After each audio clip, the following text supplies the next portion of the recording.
চিকিৎসা শেষে সিঙ্গাপুর থেকে ৮ দিন পর দেশে ফিরলেন বিএনপি মহাসচিব মির্জা ফখরুল ইসলাম আলমগীর। বৃহস্পতিবার সন্ধ্যায় শাহজালাল আন্তর্জাতিক বিমানবন্দরে নেমে সাংবাদিকদের মুখোমুখি হন তিনি।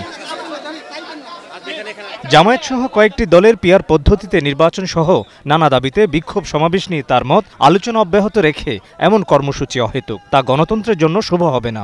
আমরা এখন পর্যন্ত সবচেয়ে বড় রাজনৈতিক দল, এ ব্যাপারে কোনো সন্দেহ নেই।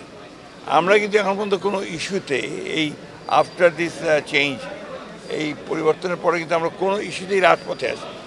আমরা আলোচনার মাধ্যমেই সমস্ত কিছু সমাধান করতে চাচ্ছি। আমার বিশ্বাস এটা আলোচনার মাধ্যমেই শেষ হবে।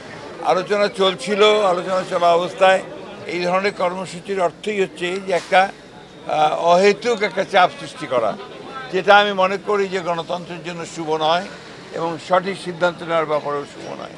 পাশাপাশি সাফ জানিয়ে দেন, পিআর পদ্ধতিতে নির্বাচন কিংবা কোনো রাজনৈতিক দল নিষিদ্ধের পক্ষে নয় বিএনপি। এই ব্যাপারে আমাদের বক্তব্য আমরা খুব পরিষ্কার করে আগেও বলেছি, এখনও বলছি যে আমরা কোনো রাজনৈতিক দলকে নিষিদ্ধ করার পক্ষে নই।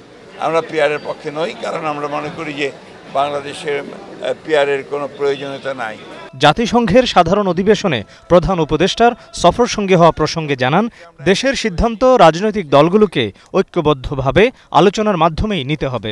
আমাদের দেশের সিদ্ধান্ত আমাদের নিজেদেরই নিতে হবে এবং সেটা আমাদের সমন্বিত প্রচেষ্টায় ঐক্যবদ্ধভাবে আমাদেরকে নিতে হবে।